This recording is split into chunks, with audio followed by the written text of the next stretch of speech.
Hallelujah, hallelujah. ದೇವರ ನಾಮಕ್ಕೆ ಸ್ತೋತ್ರವಾಗಲಿ.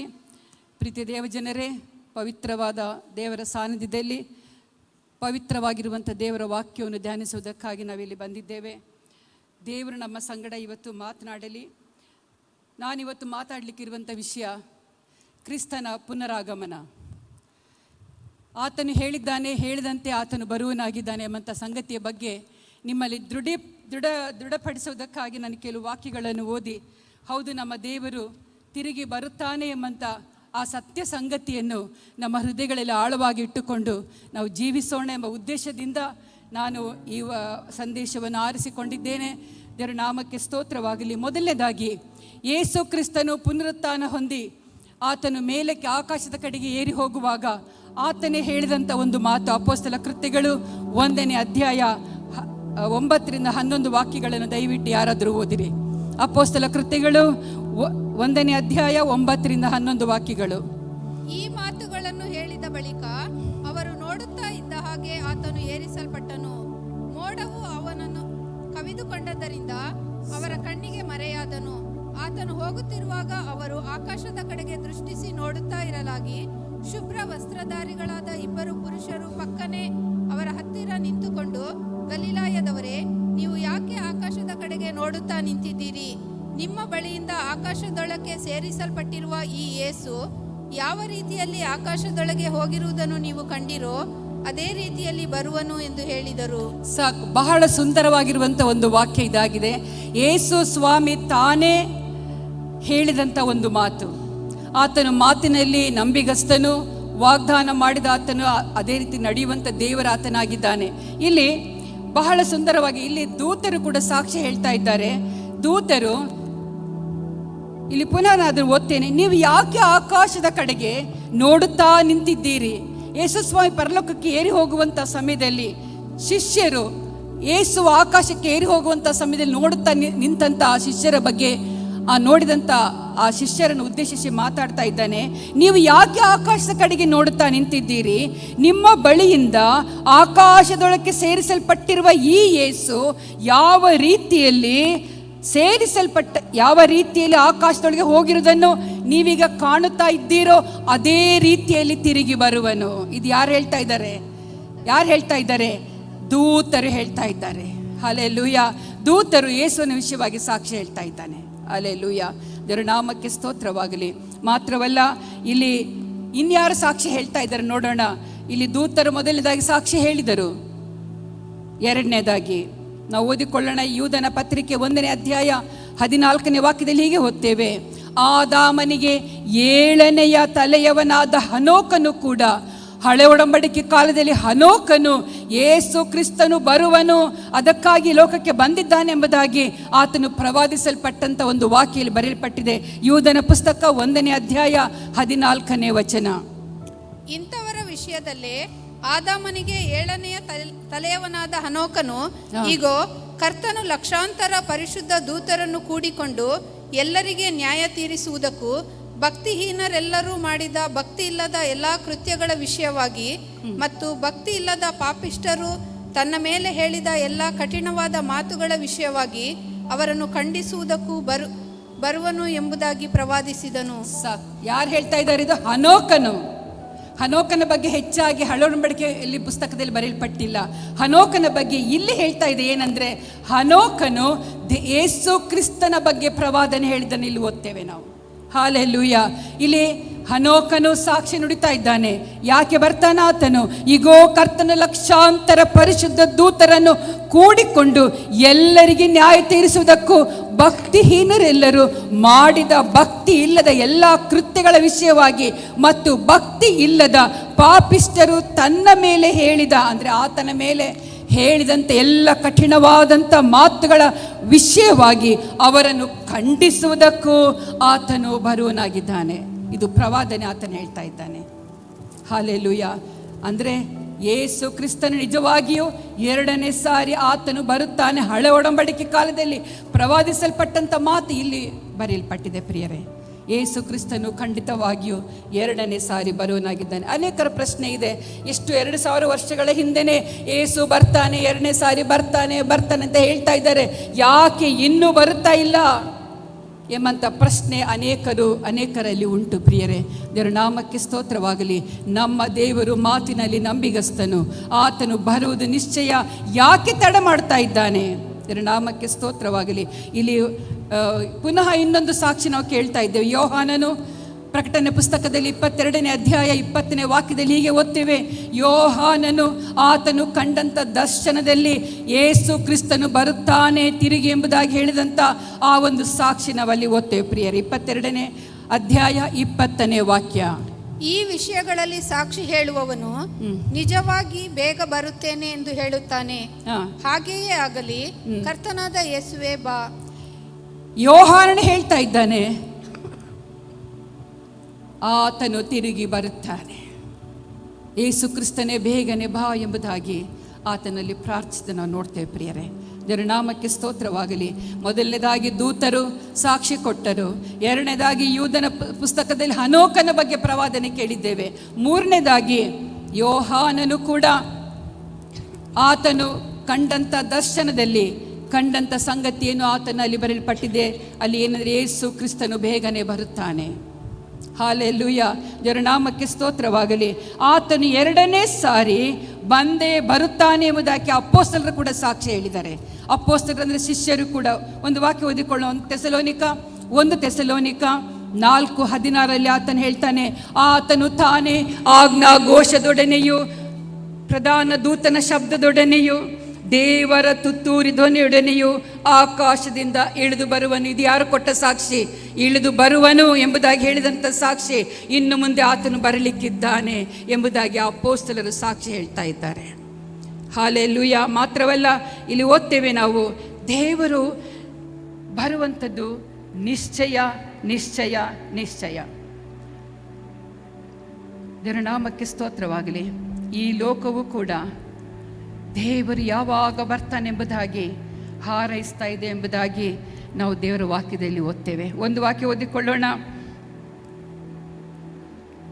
ರೋಮ ಪತ್ರಿಕೆ 8ನೇ ಅಧ್ಯಾಯ 19 ಮತ್ತು 21ನೇ ವಾಕ್ಯ ಮಾತ್ರ ಓದಿರಿ ಯಾರಾದರೂ.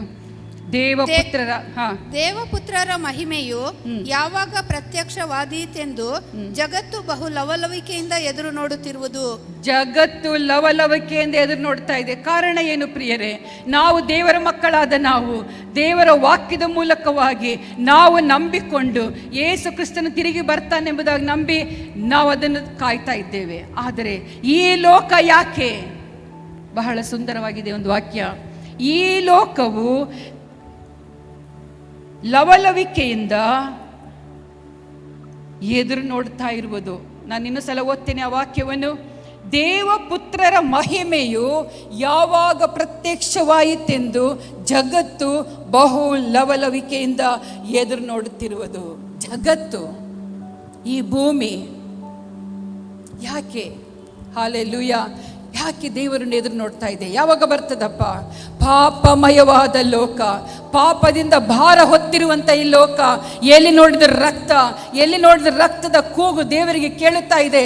ಕೊಲೆ, ಹಾದರ, ಹೊಟ್ಟೆ ಕಿಚ್ಚು, ಮೋಸ, ವಂಚನೆ, ಈ ಪಾಪಗಳಿಂದ ತುಂಬಿಕೊಂಡಿರುವಂಥ ಈ ಪ್ರಪಂಚವೂ ಕೂಡ, ಈ ಲೋಕವೂ ಕೂಡ ನಮ್ಮ ದೇವರ ಮಹಿಮೆ. ಹಾಲೆಲೂಯ. ದೇವಪುತ್ರರ ಮಹಿಮೆ, ದೇವಪುತ್ರನ ಮಹಿಮೆ ಯಾವಾಗ ಆಗುತ್ತದೆ ಎಂಬುದಾಗಿ ಲವಲವಿಕೆಯಿಂದ ಅದು ಎದುರು ನೋಡ್ತಾ ಇದೆ. ಪ್ರಿಯರೇ, ಲೋಕವೇ ಎದುರು ನೋಡುತ್ತಿರುವಾಗ ದೇವರ ಮಕ್ಕಳಾದ ನಾವು ಎಷ್ಟರ ಮಟ್ಟಿಗೆ ಯೇಸು ಕ್ರಿಸ್ತನ ಬರುವಿಕೆಯನ್ನು ನಾವು ಎದುರು ನೋಡುವ ಹಂಗಿನಲ್ಲಿದ್ದೇವೆ? ನಾವು ಎಷ್ಟರ ಮಟ್ಟಿಗೆ ಯೇಸು ಕ್ರಿಸ್ತನ ಬರುವಿಕೆಯನ್ನು ನೋಡುವಂಥ ಹಂಗಿನಲ್ಲಿದ್ದೇವೆ? ಪ್ರಿಯರೇ, ಲೋಕವು ಸಾಕಾಗಿದೆ. ಲೋಕದಲ್ಲಿ ಎಲ್ಲೂ ನ್ಯಾಯವಿಲ್ಲ, ಲೋಕದಲ್ಲಿ ನೀತಿ ಇಲ್ಲ, ಎಲ್ಲಿ ನೋಡಿದರೂ ಪಾಪ. ಈಗ ನೋಡಿ, ನಾವು ಎಷ್ಟೋ ಕಡೆಗಳಲ್ಲಿ ನೋಡ್ತಾ ಇದ್ದೇವೆ ಹಿಂಸೆ, ಬಂದೂಕುಗಳಿಂದ, ಗುಂಡುಗಳಿಂದ ದೇಶವನ್ನೇ ನಾಶ ಮಾಡ್ತಾ ಇದ್ದಾರೆ. ಎಲ್ಲೆಲ್ಲಿ ನೋಡಿದ ರಕ್ತಸ್ರಾವಗಳು. ಇಂಥ ಸಂಗತಿ ಲೋಕದಲ್ಲಿ ನಡೆಯುವಾಗ ಪ್ರಪಂಚವು ಕೂಡ ನನ್ನ ದೇವರ ಮಹಿಮೆ, ಪುತ್ರರ ಮಹಿಮೆ ಯಾವಾಗ ಲೋಕದಲ್ಲಿ ಬರುತ್ತದೆ ಎಂಬುದಾಗಿ ಅದು ಕಾಯುತ್ತಾ ಇದೆ ಎಂಬುದಾಗಿ ದೇವರ ವಾಕ್ಯ ನಮ್ಮನ್ನು ಇವತ್ತು ಎಚ್ಚರಿಸ್ತಾ ಇದೆ. ದೇವರ ನಾಮಕ್ಕೆ ಸ್ತೋತ್ರವಾಗಲಿ. ನಾವು ಕೂಡ ತಾಳ್ಮೆಯಿಂದ ಕಾಯುವಂಥ ಹಂಗಿನಲ್ಲಿದ್ದೇವೆ. ಇಲ್ಲಿ 22-25 ವಾಕ್ಯವನ್ನು ಓದಿ. 22-25 ರೋಮ ಪತ್ರಿಕೆಯಲ್ಲಿ. ಜಗತ್ತೆಲ್ಲ ಇಂದಿನವರೆಗೂ ನರಳುತ್ತಾ ಪ್ರಸವ ವೇದನೆ ಪಡುತ್ತಾ ಇರುತ್ತದೆಂದು ನಾವು ಬಲ್ಲೆವು. ಇದು ಮಾತ್ರವಲ್ಲದೆ ಪ್ರಥಮ ಫಲವಾಗಿರುವ ಪವಿತ್ರಾತ್ಮ ವರವನ್ನು ಹೊಂದಿದ ನಾವಾದರೂ ದೇವಪುತ್ರರ ಪದವಿಯನ್ನು, ಅಂದರೆ ದೇಹಕ್ಕೆ ಬರಬೇಕಾದ ವಿಮೋಚನೆಯನ್ನು ಎದುರು ನೋಡುತ್ತಾ ನಮ್ಮೊಳಗೆ ನರಳುತ್ತೇವೆ. ನಾವು ರಕ್ಷಣೆಯನ್ನು ಹೊಂದಿದವರಾದರೂ ಇನ್ನೂ ಎದುರು ನೋಡುವವರಾಗಿದ್ದೇವೆ. ಎದುರು ನೋಡುವ ಪದವಿ ಪ್ರತ್ಯಕ್ಷವಾಗಿದ್ದರೆ ಎದುರು ನೋಡುವುದೇಕೆ? ಪ್ರತ್ಯಕ್ಷವಾದದ್ದನ್ನು ಎದುರು ನೋಡುವುದುಂಟೆ. ಆದರೆ ಕಾಣದಿರುವುದನ್ನು ನಾವು ಎದುರು ನೋಡುವವರಾಗಿದ್ದರೆ ತಾಳ್ಮೆಯಿಂದ ಕಾದುಕೊಂಡಿರುವೆ. ಕಾಣದೇ ಇರುವಂಥದ್ದನ್ನು ನಾವು ಎದುರು ನೋಡ್ತಾ ಇದ್ದೇವೆ. ನಿರೀಕ್ಷೆಯಿಂದ ಎದುರು ನೋಡ್ತಾ ಇದ್ದೇವೆ. ಯೇಸು ಕ್ರಿಸ್ತನು ಬರುತ್ತಾನೆಂಬಂತ ಆ ಮಾತು ದೇವರ ವಾಕ್ಯದಲ್ಲಿ ಬಹು ಸ್ಪಷ್ಟವಾಗಿ ಅನೇಕರ ಬಾಯಿಂದ ಸಾಕ್ಷಿ ನುಡಿದಂಥ ಮಾತುಗಳನ್ನು ನಂಬಿ ನಾವು ಕಾಯುತ್ತಾ ಇದ್ದೇವೆ. ಯೇಸು ಕ್ರಿಸ್ತನ ಬರುವಿಕೆ ಇನ್ನೂ ಆಗಲಿಕ್ಕೆ ಉಂಟು. ಇನ್ನೂ ಯೇಸು ಕ್ರಿಸ್ತನು ಬರಲಿಲ್ಲ. ಆದರೆ ಇಲ್ಲಿ ಒಂದು ವಾಕ್ಯ ಬರೆಯಲ್ಪಟ್ಟಿದೆ. ನಾವು 25ನೇ ವಾಕ್ಯದಲ್ಲಿ, ಆದರೆ ಕಾಣದಿರುವುದನ್ನು ನಾವು ಎದುರು ನೋಡುವರಾಗಿದ್ದರೆ ತಾಳ್ಮೆಯಿಂದ ಕಾದುಕೊಂಡಿರಬೇಕು. ಹಾಲೆಲೂಯ. ನಾವು ತಾಳ್ಮೆಯಿಂದ ಕಾದುಕೊಂಡಿರಬೇಕು. ನಂಬುವವರಾದ ನಾವು, ನಿರೀಕ್ಷೆ ಉಳ್ಳವರಾದ ನಾವು, ಕ್ರಿಸ್ತನು ಬರುತ್ತಾನೆಂಬುದಾಗಿ ದೇವರ ವಾಕ್ಯವು ನಮ್ಮನ್ನು ಎಚ್ಚರಿಸುವಂಥ ಈ ದಿವಸಗಳಲ್ಲಿ ನಾವು ಏನು ಮಾಡಬೇಕು? ತಾಳ್ಮೆಯಿಂದ ಕಾದುಕೊಂಡಿರಬೇಕೆಂಬುದಾಗಿ ಈ ವಾಕ್ಯ ನಮ್ಮನ್ನು ಬಹಳ ಸ್ಪಷ್ಟವಾಗಿ ಎಚ್ಚರಿಸುವಂಥದ್ದಾಗಿದೆ. ಯೇಸು ತಾನೇ ಸಾಕ್ಷಿ ಹೇಳ್ತಾ ಇದ್ದಾನೆ. ಯೋಹಾನ ಸುವಾರ್ತೆ 14ನೇ ಅಧ್ಯಾಯ 3ನೇ ವಾಕ್ಯದಲ್ಲಿ ಹೀಗೆ ಓದ್ತೇವೆ. ಯೇಸು ತಾನೇ ಹೇಳಿದ್ದಾನೆ, ನಾನು ಹೋಗಿ ಏನು ಮಾಡ್ತೇನೆ? ಸ್ಥಳವನ್ನು ಸಿದ್ಧ ಮಾಡಿದ ಮೇಲೆ ನಿಮ್ಮನ್ನು ತಿರುಗಿ ಬಂದು ಕರ್ಕೊಂಡು ಹೋಗಿ ನನ್ನ ಬಳಿಗೆ ಸೇರಿಸಿಕೊಳ್ಳುವೆನು. ಯಾಕಂದರೆ ನಾನಿರುವ ಸ್ಥಳದಲ್ಲಿ ನೀವು ಸಹ ಇರಬೇಕು. ಹಲ್ಲೆಲೂಯ. ಆತನ ಉದ್ದೇಶ ಇಷ್ಟೇ.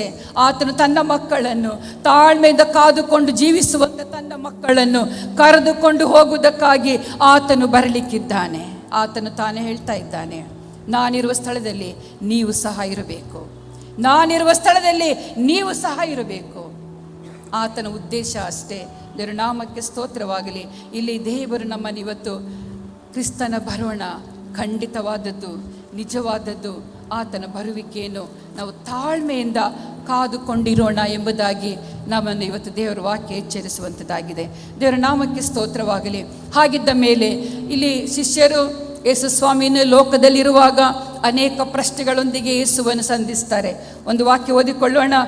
ಮತ್ತಾಯನ ಸುವಾರ್ತೆ 24ನೇ ಅಧ್ಯಾಯ 3ನೇ ವಾಕ್ಯವನ್ನು ಓದುವಾಗ ಶಿಷ್ಯರಿಗೆ ಒಂದು ಗಲಿಬಿಲಿ ಉಂಟಾಗ್ತದೆ. ಏನಂದರೆ, ಸ್ವಾಮಿ ನಿನ್ನ ಬರೋಣ ಯಾವಾಗ ಆಗುವುದು? ಅದರ ಸೂಚನೆಗಳೇನು ಎಂಬುದಾಗಿ ಕೇಳುವಂಥ ಪ್ರಶ್ನೆಗಳು ಅಲ್ಲಿ ಬರೆಯಲ್ಪಟ್ಟಿದೆ. ಓದಿ ಸಿಸ್ಟರ್.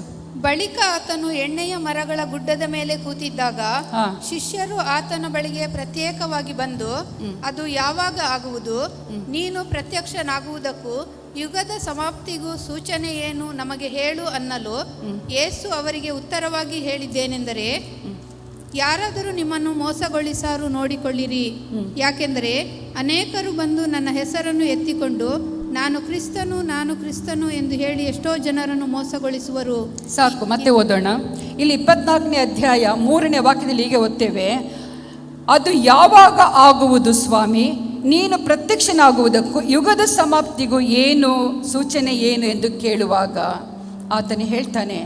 6ನೇ ವಾಕ್ಯದಲ್ಲಿ ಹೀಗೆ ಓದ್ತೇವೆ, ಇದಲ್ಲದೆ ಯುದ್ಧಗಳಾಗುವುದನ್ನು, ಯುದ್ಧವಾಗುವ ಹಾಗಿದೆ ಎಂಬ ಸುದ್ದಿಗಳನ್ನು ನೀವು ಕೇಳಬೇಕಾಗಿರುವುದು. ಈಗ ನಾವು ನೋಡ್ತಾ ಇದ್ದೇವೆ, ಯುದ್ಧಗಳಾಗುವುದನ್ನು, ಯುದ್ಧಗಳು ಆಗುವಂಥ ಸೂಚನೆ ನೀವು ಕೇಳುವರಾಗಿದ್ದೀರಿ. ಮಾತ್ರವಲ್ಲ, ಕಳವಳ ಪಡದಂತೆ ನೋಡಿಕೊಳ್ಳಿರಿ, ಯಾಕಂದರೆ ಹಾಗೆ ಆಗುವುದು ಅಗತ್ಯ. ಯುದ್ಧಗಳಾಗುವಂಥದ್ದು ಲೋಕದಲ್ಲಿ ಇದು ಅಗತ್ಯ. ಇದು ದೇವರ ಚಿತ್ತ, ದೇವರ ಸಂಕಲ್ಪ. ಇದು ಸಹ ದೇವರು ಬರೋಣದ ಒಂದು ಗುರುತಾಗಿದೆ ಪ್ರಿಯರೇ. ಹಾಲೆಲೂಯ. ಈಗ ನಾವು ನೋಡ್ತಾ ಇದ್ದೇವೆ, ಬಹಳ ಭೀಕರವಾದ ಯುದ್ಧವು ನಡೆಯುತ್ತಾ ಉಂಟು. ಇದು ಒಂದು ಸೂಚನೆ ಆಗಿದೆ. ಹಾಲೆಲೂಯ. ಕ್ರಿಸ್ತನ ಬರೋಣಕ್ಕೆ ಇದು ಒಂದು ಸೂಚನೆ ಆಗಿದೆ. ಆದರೂ ಇದು ಇನ್ನೂ ಅಂತ್ಯಕಾಲವಲ್ಲ. ಯುದ್ಧ ಆಗ್ತಾ ಇದೆ, ಯುದ್ಧ ಆಗ್ತಾ ಇದೆ, ನಾಳೆನೇ ಸ್ವಾಮಿ ಬಂದ್ಬಿಡ್ತಾನೆ ಎಂಬುದಾಗಲ್ಲ, ಈಗಲೇ ಬರ್ತಾನೆ ಎಂಬುದಾಗಿ ಅಲ್ಲ. ಇಲ್ಲಿ ವಾಕ್ಯ ಏನು ಹೇಳ್ತಾ ಇದೆ? ಆದರೂ ಇದು ಇನ್ನೂ ಅಂತ್ಯ ಕಾಲವಲ್ಲ. ಮುಂದೆ ಓದೋಣ 7ನೇ ವಾಕ್ಯ. ಜನಕ್ಕೆ ವಿರೋಧವಾಗಿ ಜನವು, ರಾಜ್ಯಕ್ಕೆ ವಿರೋಧವಾಗಿ ರಾಜ್ಯವು ಏಳುವವು, ಮತ್ತು ಅಲ್ಲಲ್ಲಿ ಬರಗಳು ಬರುವವು, ಭೂಕಂಪಗಳು ಆಗುವವು. ಅಲ್ಲಲ್ಲಿ ಭೂಕಂಪಗಳಾಗುವವು, ಜನಕ್ಕೆ ವಿರೋಧವಾಗಿ ಜನವು, ರಾಜ್ಯಕ್ಕೆ ವಿರೋಧವಾಗಿ ರಾಜ್ಯವು ಏಳುವುದು. ಈಗ ನಾವು ನೋಡ್ತಾ ಇದ್ದೇವೆ, ಜನರನ್ನು ಕಂಡ್ರೆ ಜನರಿಗೆ ಆಗುತ್ತಾ ಇಲ್ಲ, ದೇಶವನ್ನು ಕಂಡ್ರೆ ಒಂದು ದೇಶಕ್ಕೆ ಆಗುತ್ತಾ ಇಲ್ಲ. ಹಾಲೆಲೂಯ. ಇಲ್ಲಿ ನೆಮ್ಮದಿಯಾಗಿರುವಂಥ ದೇಶಗಳನ್ನು ಅವರು ಜನಗಳು ಮೆಚ್ಚುತ್ತಾ ಇಲ್ಲ. ದೇವರ ನಾಮಕ್ಕೆ ಸ್ತೋತ್ರವಾಗಲಿ. ಇದೆಲ್ಲವೂ ನೂತನ ಕಾಲವು ಹುಟ್ಟುವ ಪ್ರಸವ ವೇದನೆಯ ಪ್ರಾರಂಭ. ಹಾಲೆಲೂಯ. ಪ್ರಸವ ವೇದನೆಯ ಪ್ರಾರಂಭ. ದೇವರು ಬರುವುದಕ್ಕಾಗಿ ಆತನು ಹಾತೊರೆಯುತ್ತಾ ಇದ್ದಾನೆ. ನನ್ನ ಮಕ್ಕಳನ್ನು ಯಾವಾಗ ನನ್ನ ಪರಲೋಕ ರಾಜ್ಯದಲ್ಲಿ ನನ್ನೊಂದಿಗೆ ಸೇರಿಸಿಕೊಳ್ಳುತ್ತೇನೆ ಎಂಬುದಾಗಿ ಯೇಸು ಕ್ರಿಸ್ತನು ಕಾಯುತ್ತಾ ಇದ್ದಾನೆ. ಇದೆಲ್ಲ ಸೂಚನೆಗಳು ಬರುವಾಗ ಆತನು ತಾನೇ ಹೇಳುತ್ತಾ ಇದ್ದಾನೆ, ಇದೆಲ್ಲವೂ ಪ್ರಸವ ವೇದನೆಯ ಪ್ರಾರಂಭ ಅಷ್ಟೇ. ನಾನು ನನ್ನ ಮಕ್ಕಳಿಗೋಸ್ಕರ ಪ್ರಸವ ವೇದನೆ ಪಡ್ತಾ ಇದ್ದೇನೆ. ನನ್ನ ಮಕ್ಕಳು ಯಾವ ಸಂಕಷ್ಟಕ್ಕೆ ಒಳಗಾಗಬಾರದು, ನನ್ನ ಮಕ್ಕಳು ಯಾವ ಚಿಂತೆಗೆ ಒಳಗಾಗಬಾರದು. ಆತನು ಪ್ರಸವ ವೇದನೆ ಪಡ್ತಾ ಇದ್ದಾನೆ. ಪ್ರಿಯರೇ, ಪ್ರಸವ ವೇದನೆಯ ಪ್ರಾರಂಭ ಎಂಬುದಾಗಿ ಅಲ್ಲಿ ಬರೆಯಲ್ಪಟ್ಟಿದೆ. ಯೇಸು ಸ್ವಾಮಿ ಹೇಳಿದಂಥ ಮಾತು, ಶಿಷ್ಯರು ಕೇಳಿದಂಥ ಪ್ರಶ್ನೆಗೆ ಯೇಸು ಸ್ವಾಮಿ ಹೇಳಿದಂಥ ಮಾತಾಗಿದೆ. ಮಾತ್ರವಲ್ಲ, 9ರಿಂದ 10 ವಾಕ್ಯಗಳು ಓದುವುದಾದರೆ ಇಲ್ಲಿ ಓದ್ತೇವೆ. ಓದಿ ಸಿಸ್ಟರ್. ಆಗ ನಿಮ್ಮನ್ನು ಉಪದ್ರವಕ್ಕೆ ಒಳಪಡಿಸುವರು. ಮುಂದೆ ಓದಿ. ನನ್ನ ಹೆಸರಿನ ನಿಮಿತ್ತ ನಿಮ್ಮನ್ನು ಎಲ್ಲಾ ಜನಾಂಗಗಳವರು ಹಗೆ ಮಾಡುವರು. ನನ್ನ ಹೆಸರಿನ ನಿಮಿತ್ತ ಎಲ್ಲಾ ಜನಾಂಗಗಳು ನಿಮ್ಮನ್ನು ಹಗೆ ಮಾಡುವರು. ಇದು ಕೂಡ ಒಂದು ಸೂಚನೆ. ಕ್ರೈಸ್ತರಿಗೆ ಹಿಂಸೆ ಇಲ್ಲದಂತ ಕ್ರೈಸ್ತರು ಇಲ್ಲ ಪ್ರಿಯರೇ. ಹಳೆ ಒಡಂಬಡಿಕೆ ಕಾಲದಲ್ಲಿಯೂ ಅನೇಕ ಕ್ರೈಸ್ತರು ತಮ್ಮ ನಂಬಿಕೆಯನ್ನು ಕಾಪಾಡಿಕೊಂಡರು. ಹಾಲೆಲೂಯ. ತಮ್ಮ ನಂಬಿಕೆಯನ್ನು ಕಾಪಾಡಿಕೊಂಡರು. ಆ ನಂಬಿಕೆ ನಮಗೆ ಬರಬೇಕು. ಹಿಂಸೆ ಬರಲಿ, ದುಃಖ ಬರಲಿ, ನಮ್ಮನ್ನು ಕೊಲ್ಲುವಂಥ ಪರಿಸ್ಥಿತಿ ಬಂದರು, ನಮ್ಮ ನಿರೀಕ್ಷೆ ಏನಾಗಿದೆ? ಯೇಸು ಕ್ರಿಸ್ತನ್ ನನಗೋಸ್ಕರ ಬರುವನಾಗಿದ್ದಾನೆ, ತನ್ನಲ್ಲಿಗೆ ಸೇರಿಸಿಕೊಳ್ಳುತ್ತೇನೆಂಬುದಾಗಿ ಹೇಳಿದಂಥ ಯೇಸು ಕ್ರಿಸ್ತನು ಆತನು ಪ್ರಸವ ವೇದನೆ ಪಡ್ತಾ ಇದ್ದಾನೆ. ಹಾಲೆಲೂಯ. ಈ ಪ್ರಸವ ವೇದನೆ ನಾವು ಅದನ್ನು ನೆನಪು ಮಾಡಿಕೊಳ್ಳೋಣ ಪ್ರಿಯರೇ. ಇಲ್ಲಿ ಹೇಳ್ತಾ ಉಂಟು ಏನಂದರೆ, ಪರಲೋಕ ರಾಜ್ಯದ ಈ 14ನೇ ವಾಕ್ಯ ಓದಿ. ಈ ವಾಕ್ಯಗಳು ನಮ್ಮನ್ನು ಎಚ್ಚರಿಸುವಂತದ್ದಾಗಿದೆ. 14ನೇ ವಾಕ್ಯವನ್ನು ಓದಿ. ಇದಲ್ಲದೆ ಪರಲೋಕ ರಾಜ್ಯದ ಈ ಸುವಾರ್ತೆಯು ಸರ್ವಲೋಕದಲ್ಲಿ ಎಲ್ಲಾ ಜನಾಂಗಗಳಿಗೆ ಸಾಕ್ಷಿಯಾಗಿ ಸಾರಲಾಗುವುದು, ಆಗ ಅಂತ್ಯವು ಬರುವುದು. ಇನ್ನೂ ಸುವಾರ್ತೆ ಸಾರಲ್ಪಡಲಿಲ್ಲ. ಯಾಕೆ ತಡ ಮಾಡ್ತಾ ಇದ್ದಾನೆ? ಹಿಂಸೆಗಳಾಗುತ್ತದೆ ನಿಜ, ಭೂಕಂಪಗಳಾಗುತ್ತದೆ ನಿಜ, ಯುದ್ಧಗಳಾಗುತ್ತದೆ ನಿಜ, ಜನಕ್ಕೆ ಜನಗಳ ವಿರೋಧವಾಗುತ್ತದೆ ನಿಜ. ಹಾಲೆಲೂಯ. ಯಾಕೆ ಇನ್ನು ತಡ ಮಾಡ್ತಾ ಇದ್ದಾನೆ? ಇನ್ನು ದೇವರ ವಾಕ್ಯವು ನಾನಾ ಜನಗಳಿಗೆ ಇನ್ನೂ ಕಿವಿಗಳಿಗೆ ಹೋಗಲಿಲ್ಲ. ಈಗ ಮಾಧ್ಯಮಗಳ ಮೂಲಕ ಈ ಒಂದು ಯುದ್ಧದ ನೆವದಿಂದ ಅನೇಕರ ಕಿವಿಗಳಿಗೆ ಹೋಗುತ್ತಾ ಇದೆ.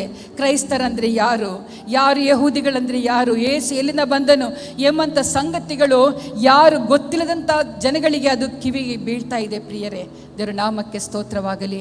ಈ ಸುವಾರ್ತೆ ಎಲ್ಲ ಲೋಕದ ಕಡೆಗಳಲ್ಲಿ, ಎಲ್ಲ ಲೋಕಕ್ಕೆ ಸುವಾರ್ತೆ ಸಾರಲ್ಪಡಬೇಕು, ಆಗ ಅಂತ್ಯವು ಬರುವುದು ಎಂಬುದಾಗಿ ದೇವರ ವಾಕ್ಯದಲ್ಲಿ ನಾವು ಓದ್ತೇವೆ ಪ್ರಿಯರೇ. ಹೌದು, ಇಲ್ಲಿ 14ರಿಂದ 24ನೇ ವಾಕ್ಯ ಇನ್ನೂ ಸ್ಪಷ್ಟವಾಗಿ ಹೇಳುವಂಥದ್ದೇನೆಂದರೆ, ನಾನು ಸಂಕ್ಷಿಪ್ತವಾಗಿ ಹೇಳಲಿಕ್ಕೆ ಉಂಟು. ಯಾಕಂದರೆ ಸಮಯ ನನ್ನ ಸನ್ನಿಧಿಲಿ ಇಲ್ಲ ಜಾಸ್ತಿ, ನಾನು ಕೇಳಿಕೊಂಡೆ, ಸಮಯ ನನಗೆ ಕೊಟ್ಟಿಲ್ಲ. ನಾನು ಸಂಕ್ಷಿಪ್ತವಾಗಿ ಹೇಳಲಿಕ್ಕೆ ಇಷ್ಟಪಡ್ತೇನೆ. ಓದಿಕೊಳ್ಳೋಣ. 15ನೇ ವಾಕ್ಯ ಓದೋಣ. ಆದುದರಿಂದ ಪ್ರವಾದಿಯಾದ ದಾನಿಯೇಲನು ಹೇಳಿದಂಥ ಹಾಳು ಮಾಡುವ ಅಸಹ್ಯ ವಸ್ತುವು ಪವಿತ್ರ ಸ್ಥಾನದಲ್ಲಿ ನಿಂತಿರುವುದನ್ನು ನೀವು ಕಾಣುವಾಗ ಇದನ್ನು ಇಲ್ಲಿ ಆದ್ದರಿಂದ ಪ್ರವಾದಿಯಾದ ದಾನಿಯೇಲನು ಹೇಳಿದಂಥ ಹಾಳು ಮಾಡುವ ಅಸಹ್ಯ ವಸ್ತುವು ಪವಿತ್ರ ಸ್ಥಾನದಲ್ಲಿ ನಿಂತಿರುವುದನ್ನು ನೀವು ಕಾಣುವಾಗ. ಇಲ್ಲಿ ಅಸಹ್ಯ ವಸ್ತು ಪವಿತ್ರ ಸ್ಥಾನದಲ್ಲಿ ನಿಂತಿರುವುದನ್ನು ನೀವು ಕಾಣುವಾಗ ಎಂಬಂತ ಒಂದು ವಾಕ್ಯ ಬರೆಯಲ್ಪಟ್ಟಿದೆ. ಅಸಹ್ಯ ವಸ್ತು ಏನದು? ಅಸಹ್ಯ ವಸ್ತು ಅಂದರೆ ಏನು? ಇದು ಪ್ರವಾದಿಸಲ್ಪಟ್ಟಂಥ ಒಂದು ಮಾತು ಇಲ್ಲಿ ಬರೆಯಲ್ಪಟ್ಟಿದೆ. ಓದಿಕೊಳ್ಳೋಣ. ಒಂದು ಅಸಹ್ಯ ವಸ್ತು ಅಂದರೆ, ದಾನಿಯೇಲನ ಪುಸ್ತಕ 11ನೇ ಅಧ್ಯಾಯ 31-32 ವಾಕ್ಯಗಳು. ದಾನಿಯೇಲನ ಪುಸ್ತಕ 11ನೇ ಅಧ್ಯಾಯ 30-31 ವಾಕ್ಯಗಳು. ಅವನಿಗೆ ವಿರುದ್ಧವಾಗಿ ಕಿತ್ತೀಮಿನ ಹಡಗುಗಳು ಬರಲು ಅವನು ಎದೆಗುಂದಿ ಹಿಂತಿರುಗಿ ಪರಿಶುದ್ಧ ನಿಬಂಧನೆಯ ಮೇಲೆ ಮತ್ಸರಗೊಂಡು ಮಾಡುವಷ್ಟು ಮಾಡುವನು.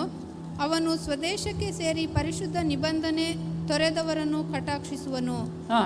ಅವನು ಕೂಡಿಸುವ ಸೈನ್ಯವು ಆಶ್ರಯ ದುರ್ಗವಾದ ಪವಿತ್ರಾಲಯವನ್ನು ಹೊಲೆಗೆಡಿಸಿ ನಿತ್ಯ ಹೋಮವನ್ನು ನೀಗಿಸಿ ಹಾಳು ಮಾಡುವ ಅಸಹ್ಯ ವಸ್ತುವನ್ನು ಪ್ರತಿಷ್ಠಿಸುವನು. ಹಾಳು ಮಾಡುವ ಅಸಹ್ಯ ವಸ್ತುವನ್ನು ಪ್ರತಿಷ್ಠಿಸುವುದು ಎಂಬುದಾಗಿ ಬರೆಯಲ್ಪಟ್ಟಿದೆ. ಈ ಅಸಹ್ಯ ವಸ್ತು ಪ್ರತಿಷ್ಠಿಸಲ್ಪಡಬೇಕು, ಆಗ ಅಂತ್ಯವು ಬರುತ್ತದೆ. ಈ ಅಸಹ್ಯ ವಸ್ತು ಅಂದರೆ ಏನು? ಇಲ್ಲಿ ಓದ್ತೀವಿ, ಪುಟ್ನೋಟಲ್ಲಿ ಬರೆಯಲ್ಪಟ್ಟಿದೆ, ಬೆಬ್ಬರ ಬೀಳಿಸುವಂಥ ಒಂದು ಅಸಹ್ಯ ವಸ್ತು. ಬೆಬ್ಬರ ಬೀಳಿಸುವಂಥ ಅಂದರೆ ಹೆದರಿಕೆಯನ್ನುಂಟು ಮಾಡುವಂಥ ಒಂದು ಅಸಹ್ಯ ವಸ್ತು.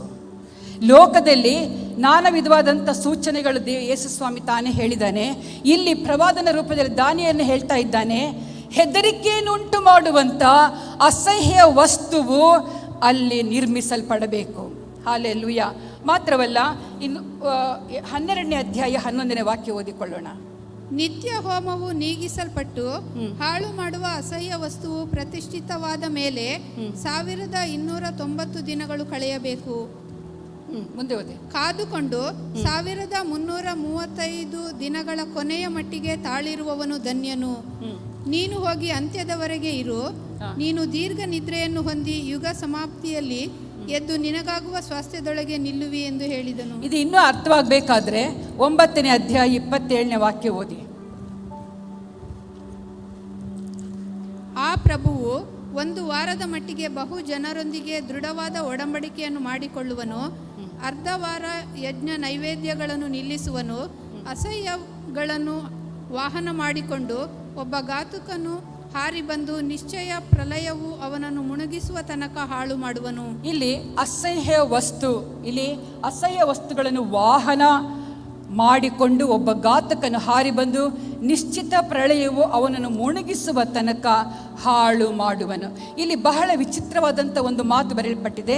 ಕ್ರಿಸ್ತನ ಬರೋಣಕ್ಕೆ ಇನ್ನೊಂದು ಸೂಚನೆ ಏನಂದರೆ ಅಸಹ್ಯ ವಸ್ತು. ಇದೇನೆಂದರೆ ಅಸಹ್ಯ ವಸ್ತು ಅಂದರೆ ಅನ್ಯ ದೇವರುಗಳಿಗೆ ಯಜ್ಞವನ್ನು ಅರ್ಪಿಸಲು ನಿರ್ಮಿಸುವಂಥ ಒಂದು ವೇದಿಕೆ.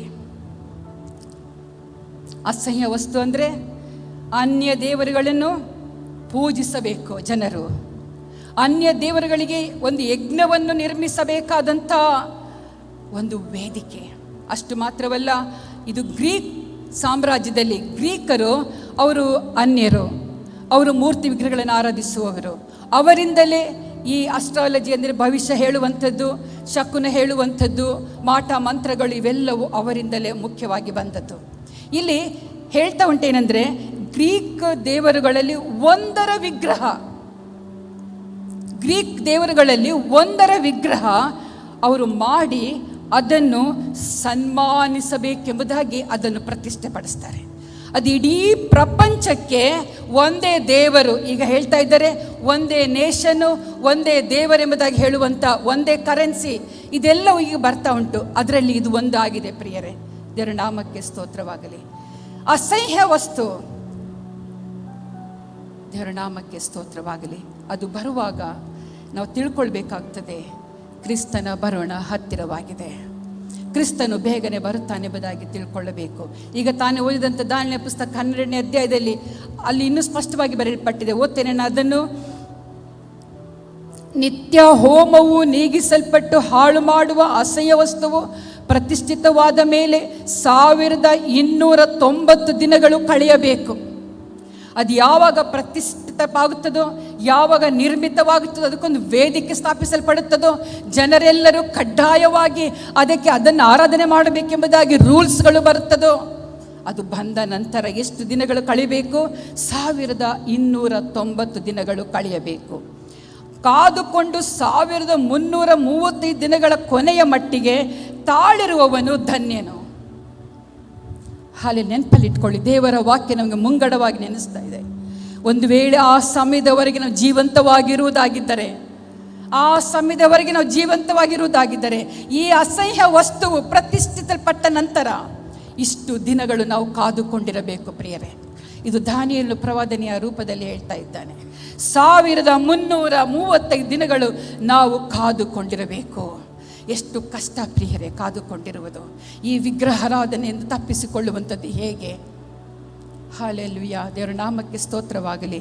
ಇಲ್ಲಿ 24ನೇ ನಾವು ಮತ್ತಾಯನ ಸುವಾರ್ತೆಯಲ್ಲಿ ಓದಿದ್ದೇವಲ್ಲ, ಓದಿಕೊಳ್ಳೋಣ. 20ನೇ ವಾಕ್ಯ 21ನೇ ವಾಕ್ಯ ಓದಿಕೊಳ್ಳೋಣ. ಆಗ ಮಹಾ ಸಂಕಟ ಉಂಟಾಗ್ತದೆ. ಯಾವಾಗ ಅಸಹ್ಯ ವಸ್ತುವು ದೇವರಿಂದ ಸ್ತುತಿ ಹೊಂದುವುದಕ್ಕಾಗಿ ಸ್ಥಾಪಿಸಲ್ಪಟ್ಟಂಥ ವೇದಿಕೆ ಉಂಟಾದ ನಂತರವೇ ಆಗ ಮಹಾ ಸಂಕಟವು ಉಂಟಾಗುವುದು. ಓದಿ.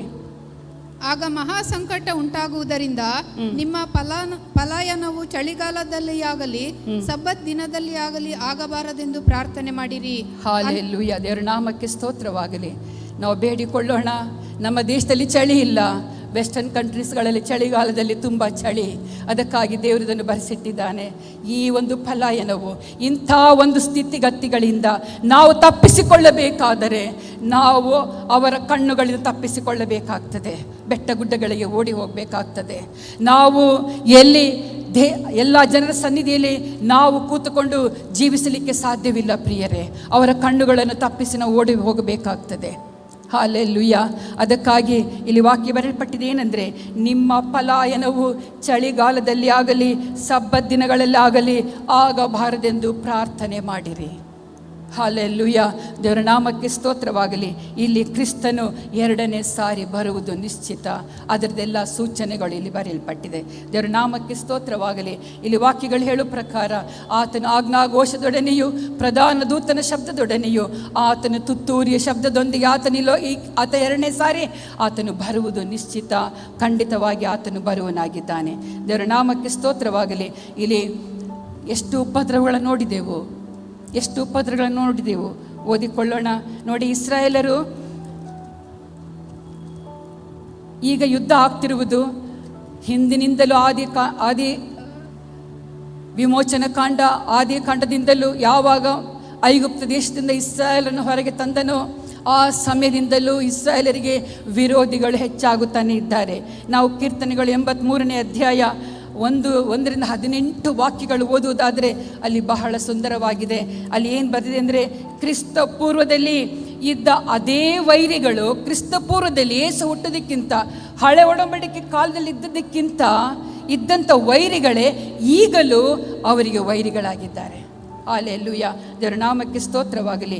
ಕ್ರಿಸ್ತನು ಹುಟ್ಟಿದ ನಂತರವೂ ಅವರೇ ವೈರಿಗಳು. 83ನೇ ಅಧ್ಯಾಯ 1-18 ವಾಕ್ಯಗಳು ಓದಿರಿ. ಈಗ ಟೈಮ್ ಆಗ್ತಾ ಬಂತು. ಅದರಲ್ಲಿ ಕೆಲವು ವಾಕ್ಯಗಳನ್ನು ಮಾತ್ರ ಓದಿರಿ. ದೇವರೇ, ಸುಮ್ಮನಿರಬೇಡ, ನಿಶ್ಚಿಂತವಾಗಿ ಮೌನದಿಂದಿರಬೇಡ ಸ್ವಾಮಿ. ನೋಡು, ನಿನ್ನ ಶತ್ರುಗಳು ಘೋಷಿಸುತ್ತಾರೆ, ನಿನ್ನ ದ್ವೇಷಿಗಳು ತಲೆ ಎತ್ತಿದ್ದಾರೆ. ಅವರು ನಿನ್ನ ಪ್ರಜೆಗಳಿಗೆ ವಿರೋಧವಾಗಿ ಒಳಸಂಚು ಮಾಡಿ ನಿನ್ನ ಮೊರೆ ಹೊಕ್ಕವರನ್ನು ಕೆಡಿಸಬೇಕೆಂದು ಆಲೋಚಿಸಿ ಬನ್ನಿರಿ. ಅವರು ಜನಾಂಗವಾಗಿ ಉಳಿಯದಂತೆಯೂ ಇಸ್ರಾಯೇಲೆಂಬ ಹೆಸರು ಅಳಿದು ಹೋಗುವಂತೆಯೂ ಅವರನ್ನು ಸಂಹರಿಸೋಣ ಅಂದುಕೊಳ್ಳುತ್ತಾರೆ. ಏದೋಮ್ಯರ ಮತ್ತು ಇಷ್ಮಾಯೇಲ್ಯರ ಪಾಳೆಯದವರು, ಮೋವಾಬ್ಯರು, ಹಗ್ರಿಯರು. ಇಲ್ಲಿ ಯಾರ್ಯಾರು ಅವರಿಗೆ ವಿರೋಧಿಗಳಾಗಿದ್ದಾರೆ ಎಂಬುದಾಗಿ ಬರೆಯಲ್ಪಟ್ಟಿದೆ. ಮೋವಾಬ್ಯರು, ಹಗ್ರಿಯರು, ಗೆಲಾಬ್ಯರು, ಅಮೋನಿಯರು, ಅಮಾಲೇಕ್ಯರು, ಫಿಲಿಸ್ಟಿಯರು, ತೂರ್ ಸಂಸ್ಥಾನದವರು, ಇವರೆಲ್ಲ ಏಕ ಮನಸ್ಸಿನಿಂದ ಕೂಡಿ ನಿನಗೆ ವಿರೋಧವಾಗಿ ಒಳಸಂಚು ಮಾಡುತ್ತಾರಲ್ಲ. ಅಶ್ಶೂರ್ಯರು ಇವರೊಡನೆ ಕೂಡಿಕೊಂಡು ಲೋಟನ ವಂಶದವರಿಗೆ ಅವರು ಭುಜವಾಗಿದ್ದಾರೆ ಎಂಬುದಾಗಿ ಇಲ್ಲಿ ಬರೆಯಲ್ಪಟ್ಟಿದೆ. ಅದು ಹಾಗೆ ಓದ್ತಾ ಹೋಗುವಾಗ ಯಾರ್ಯಾರು ಅವರಿಗೆ ವೈರಿಗಳಾಗಿದ್ದಾರೆ ಎಂಬುದಾಗಿ ಅಲ್ಲಿ ಬರೆಯಲ್ಪಟ್ಟಿದೆ. ಅದೇ ವೈರಿಗಳು, ಈಗಿನ ಹೆಸರು ಮಾತ್ರ ಚೇಂಜ್ ಆಗಿದೆ. ಈಗಿನವರು ಯಾರಂದರೆ ಅರೇಬಿಯಾ, ಸೌದಿ ಅರೇಬಿಯಾ ಹಾಗೂ ಕುವೈಟು, ಉತ್ತರ ಲೆಬನಾನು, ಕತಾರು, ಬೆಹರೀನು, ಓಮಾನ್, ಹೀಗೆ ಅನೇಕ ರಾಷ್ಟ್ರಗಳು ಅವರಿಗೆ ವಿರೋಧವಾಗಿ ಎದ್ದಿದೆ ಪ್ರಿಯರೇ. ಹಲ್ಲೆಲೂಯಾ, ದೇವರ ನಾಮಕ್ಕೆ ಸ್ತೋತ್ರವಾಗಲಿ. ನಾವು ಇಸ್ರಾಯೇಲರ ಸಮಾಧಾನಕ್ಕಾಗಿ, ಅವರ ಶಾಂತಿಗಾಗಿ, ಅವರ ರಕ್ಷಣೆಗಾಗಿ ನಾವು ಪ್ರಾರ್ಥನೆ ಮಾಡಲೇಬೇಕಾಗಿದೆ. ದೇವರ ನಾಮಕ್ಕೆ ಸ್ತೋತ್ರ. ಇಲ್ಲಿ ದೇವರ ವಾಕ್ಯ ನಮ್ಮನ್ನು ಇವತ್ತು ಎಚ್ಚರಿಸೋದೇನೆಂದರೆ, ಕ್ರಿಸ್ತನ ಬರೋಣದಲ್ಲಿ ನಾವು ಎತ್ತಲ್ಪಡಬೇಕಾದರೆ ನಾವು ತಾಳ್ಮೆಯಿಂದ ಕಾದುಕೊಂಡಿರಬೇಕು. ಅವರು ಇಲ್ಲಿ 4ನೇ ಅಧ್ಯಾಯ 24ನೇ ಅಧ್ಯಾಯ 4ನೇ ವಾಕ್ಯದಲ್ಲಿ ಹೀಗೆ ಓದ್ತೇವೆ. ಅಲ್ಲಿ ಏನಾಗುತ್ತಂದರೆ, ಯಾರಾದರೂ ನಿಮ್ಮನ್ನು ಮೋಸಗೊಳಿಸಾರು ನೋಡಿಕೊಳ್ಳಿರಿ, ಯಾಕಂದರೆ ಅನೇಕರು ಬಂದು ನನ್ನ ಹೆಸರನ್ನು ಎತ್ತಿಕೊಂಡು ನಾನು ಕ್ರಿಸ್ತನು, ನಾನು ಕ್ರಿಸ್ತನು. ಇದು ಒಂದು ಕೂಡ ದೇವರ ಬರೋಣಕ್ಕೆ ಒಂದು ಗುರುತಾಗಿದೆ. ನಾನೇ ಕ್ರಿಸ್ತನು, ನಾನು ಅದ್ಭುತಗಳನ್ನು ಮಾಡಿದಂಥ ನಾನೇ ಕ್ರಿಸ್ತ, ನನ್ನಂಥ ಅದ್ಭುತ ಮಾಡುವನು ಯಾರಿಲ್ಲ, ನಾನೇ ಕ್ರಿಸ್ತನೆಂಬುದಾಗಿ ಹೇಳಿಕೊಂಡು ಬರುವಂಥ ಜನರು ಇದ್ದಾರೆ. ಅದು ಆಗಲೇ ನೆರವೇರಿದೆ, ಮುಂದೆ ನಡಿಲಿಕ್ಕೆ ಉಂಟು ಪ್ರಿಯರೇ. ದೇವರ ನಾಮಕ್ಕೆ ನಾನು ಎಲ್ಲ ಸೇವಕರ ಹೆಸರುಗಳು ಹೇಳಲಿಕ್ಕೆ ಹೋಗುವುದಿಲ್ಲ, ಯಾಕಂದರೆ ಆ ರೀತಿಯಲ್ಲಿ ಮಾಡಿದಂಥ ಸೇವಕರುಗಳು ಅನೇಕರಿದ್ದಾರೆ. ಸೇವಕರುಗಳೇ ಮಾಡಿದ್ದಾರೆ ನಾನೇ ಕ್ರಿಸ್ತನೆಂಬುದಾಗಿ. ದೇವರ ನಾಮಕ್ಕೆ ಸ್ತೋತ್ರ. ಯುದ್ಧವಾಗುವುದನ್ನು ಹಾಗೆ ನಾವು ಈಗಷ್ಟೇ ಕೇಳಿದೆವು. ಜನಕ್ಕೆ ವಿರೋಧವಾಗಿ ಜನ ಹೇಳ್ತದೆ, ಯುದ್ಧಗಳಾಗ್ತದೆ. ಮಾತ್ರವಲ್ಲ, ಇಸ್ರಾಯೇಲರಿಗೆ ಯಾರು ಕೂಡ ಪ್ರೀತಿಸುವಂಥ ಜನರಿಲ್ಲ, ಆದರೆ ದೇವರನ್ನು ಪ್ರೀತಿಸುವಂಥ ಜನರು ಮಾತ್ರ ಇಸ್ರಾಯೇಲರ ಕ್ಷೇಮಕ್ಕಾಗಿ, ಅವರ ಒಂದು ಸುಶಾಂತಿಗಾಗಿ ನಾವು ಪ್ರಾರ್ಥನೆ ಮಾಡುವಂಥ ಹಗ್ಗಿನಲ್ಲಿದ್ದೇವೆ. ಕ್ರಿಸ್ತನ ನಿಮಿತ್ತ ನಮಗೆ ಉಪದ್ರವಗಳು ಉಂಟಾಗ್ತದೆ, ಕ್ರಿಸ್ತನ ನಿಮಿತ್ತ ನಮಗೆ ಉಪದ್ರವಗಳು ಉಂಟಾಗ್ತದೆ. ಇದು ಕೂಡ ಒಂದು ಸೂಚನೆಯಾಗಿದೆ. ಅದನ್ನು 24ನೇ ಅಧ್ಯಾಯ 9ನೇ ವಾಕ್ಯದಲ್ಲಿ ಓದ್ತೇವೆ. ಮಾತ್ರವಲ್ಲ, ಬರಗಳು ಭೂಕಂಪಗಳು ಬರುವ ಎಂಬುದಾಗಿ ನೋಡಿದ್ದೇವೆ. ಹಾಗೆ ಅಸಹ್ಯ ವಸ್ತು ಒಂದು ನಿರ್ಮಿತವಾದ ನಂತರ ಕ್ರಿಸ್ತನು ತಾನೇ, ಆತನು ಹೇಳಿದಂಥ ಒಂದು ಮಾತು, ಕ್ರಿಸ್ತನು ಆತನು ಬರುವಂಥ ಸೂಚನೆಯಲ್ಲಿ ವಿಗ್ರಹಗಳ ಆರಾಧನೆಗೆ ನಮ್ಮನ್ನು ಒಪ್ಪಿಸುವರಾಗಿದ್ದಾರೆ. ದೇವರ ನಾಮಕ್ಕೆ ಸ್ತೋತ್ರ. ಆದರೆ ನಾವು ಮಾತ್ರ ತಾಳ್ಮೆಯಿಂದ ನಾವು ಕಾದುಕೊಂಡಿರೋಣ. ನಾವು ಬಿಟ್ಟು ಬಂದದ್ದನ್ನು ಪುನಃ ಅದಕ್ಕೆ ನಾವು ಅಡಿಯಾಳಾಗಬಾರದು. ದೇವರ ನಾಮಕ್ಕೆ ಸ್ತೋತ್ರವಾಗಲಿ. ದೇವರು ನಮ್ಮನ್ನು ಬಲಪಡಿಸಬೇಕು. ಅದಕ್ಕಾಗಿ ನಾವು ಈಗಲಿಂದಲೇ, ದೇವರೇ, ಅಂಥ ಫಲ ಏನೋ ನನ್ನ ಜೀವಿತದಲ್ಲಿ ಆಗಬಾರದು, ನೀನಿನ ಬರೋಣಕ್ಕಿಂತ ಮುಂಚಿತವಾಗಿ ನನ್ನನ್ನು ತೆಗೆದುಕೋ, ಅಥವಾ ಈಗಲೇ ನೀನು ಬರುವುದಾದರೆ ನಿನ್ನ ಸನ್ನಿಧಿಯಲ್ಲಿ ನಾನು ಎತ್ತಲ್ಪಡಬೇಕು ಸ್ವಾಮಿ. ಹಲ್ಲೆಲೂಯ. ನನ್ನನ್ನು ಅದಕ್ಕಾಗಿ ಸಿದ್ಧ ಮಾಡು ಎಂಬುದಾಗಿ ನಾವು ದೇವರ ಸನ್ನಿಧಿಯಲ್ಲಿ ಪ್ರತಿದಿನವೂ ಪ್ರಾರ್ಥಿಸಬೇಕಾಗುತ್ತದೆ. ಯಾಕಂದರೆ ಮುಂದಿನ ದಿವಸಗಳು ಬಹಳ ಕಠಿಣವಾದ ದಿವಸಗಳಾಗಿದೆ. ನಾವು ನಿಶ್ಚಿಂತರಾಗಿ ಕೂತುಕೊಳ್ಳುವಂಥ ದಿವಸಗಳಲ್ಲ. ನಾವು ನಿಶ್ಚಿಂತರಾಗಿ ನಮ್ಮ ಕೆಲಸ ಕಾರ್ಯಗಳನ್ನು ಮಾಡುತ್ತಾ ಜೀವಿಸುವಂಥ ದಿವಸಗಳಿಲ್ಲ ಪ್ರಿಯರೇ. ಬೇಗನೆ ಹತ್ತಿರವಾಗಿದೆ. ನಾವು 1335 ದಿನಗಳ ತನಕ ಆ ವಿಗ್ರಹಗಳು ಸ್ಥಾಪಿಸಲ್ಪಟ್ಟ ನಂತರ ನಾವು ಅದಕ್ಕಾಗಿ ತಾಳ್ಮೆಯಿಂದ ಕಾಯುವುದು ಬಹಳ ಮುಖ್ಯವಾಗಿದೆ ಪ್ರಿಯರೇ. ದೇವರ ನಾಮಕ್ಕೆ ಸ್ತೋತ್ರವಾಗಲಿ. ನಾನು ಹೆಚ್ಚಿಗೆ ಹೇಳಲಿಕ್ಕೆ ಹೋಗುವುದಿಲ್ಲ, ಹೇಳ್ತಾ ಹೋದರೆ ತುಂಬ ಉಂಟು. ಆತನು ತಾನೇ ಹೇಳಿದ್ದಾನೆ, ನಾನು ಖಂಡಿತವಾಗಿ ಬರ್ತೇನೆಂಬುದಾಗಿ. ಆತನು ಮಾತಿನಲ್ಲಿ ನಂಬಿಗಸ್ತನು, ಆತನು ಖಂಡಿತವಾಗಿ ಬರೋನಾಗಿದ್ದಾನೆ. ನಾವು ಈಗಾಗಲೇ ನೋಡುವಂಥ ಎಲ್ಲ ಸೂಚನೆಗಳು ಕ್ರಿಸ್ತನ ಬರೋಣದ ಒಂದು ಗುರುತುಗಳಾಗಿದೆ. ಆದ್ದರಿಂದ ನಮ್ಮನ್ನು ದೇವರ ಸನ್ನಿಧಿಯಲ್ಲಿ ಒಪ್ಪಿಸಿಕೊಟ್ಟವರಾಗಿ ಪ್ರತಿದಿನವೂ ನಾವು ದೇವರಲ್ಲಿ ನಾವು ಸಮಯವನ್ನು ಕಳೆಯೋಣ. ಆತನ ವಾಕ್ಯವನ್ನು ಧ್ಯಾನಿಸೋಣ. ಲೋಕದ ಎಲ್ಲ ಸಂಗತಿಗಳಿಗೆ ನಮ್ಮ ತಲೆಯನ್ನು ಹಾಕಿ ಜಗಳ, ಹೊಟ್ಟೆ ಕಿಚ್ಚು, ದ್ವೇಷ, ಮೋಸ ಇವುಗಳನ್ನು ಮಾಡಿ ನಮ್ಮ ಜೀವಿತವನ್ನು ಹಾಳು ಮಾಡಿಕೊಳ್ಳದೆ ಪ್ರತಿನಿತ್ಯವೂ ಪ್ರತಿ ಗಳಿಗೆಯಲ್ಲಿ, ಪ್ರತಿ ನಿಮಿಷದಲ್ಲಿ ಕ್ರಿಸ್ತನ ಭರಣವನ್ನು ಎದುರು ನೋಡುತ್ತಾ ನಮ್ಮ ಜೀವಿತವನ್ನು ಪರಿಶುದ್ಧತೆಗೆ ಆತನ ಅಪೇಕ್ಷಿಸುವಂಥ ರೀತಿಯಲ್ಲಿ ನಮ್ಮ ಜೀವಿತವನ್ನು ಇಟ್ಟುಕೊಳ್ಳೋಣ ಎಂಬುದಾಗಿ ನಾನು ಹೇಳಲಿಕ್ಕೆ ಬಯಸ್ತೇನೆ. ದೇವರ ನಾಮಕ್ಕೆ ಸ್ತೋತ್ರವಾಗಲಿ. ದೇವರು ನೀತಿವಂತನು, ಆತನು ಪರಿಶುದ್ಧನು. ತನ್ನ ಮಕ್ಕಳು ಕೂಡ ಪರಿಶುದ್ಧರಾಗಿ ಜೀವಿಸಬೇಕೆಂಬುದು ಆತನ ಇಷ್ಟವಾಗಿದೆ ಪ್ರಿಯರೇ. ಆದ ಕಾರಣ ನಾವು ಮುಂದಿನ ದಿವಸಗಳು ಎದುರು ನೋಡೋದಕ್ಕಿಂತ ಮುಂಚಿತವಾಗಿ ನಾವು ಸಿದ್ಧ ಮಾಡಿಕೊಳ್ಳೋಣ. ಇವತ್ತು ಬರುತ್ತದೋ ನಾಳೆ ಬರುತ್ತದೋ ನಮಗೆ ಗೊತ್ತಿಲ್ಲ. ಆದ್ದರಿಂದ ನಮ್ಮ ಪಲಾಯನವು ಕಷ್ಟಕ್ಕೆ ಒಳಗಾಗುವುದಕ್ಕಿಂತ ಮುಂಚಿತವಾಗಿ ನಾವು ನಮ್ಮನ್ನು ಸಿದ್ಧ ಮಾಡಿಕೊಳ್ಳೋಣ. ದೇವರ ಮಾತುಗಳ ಮೂಲಕ ನಮ್ಮನ್ನು ಆಶೀರ್ವದಿಸಲಿ.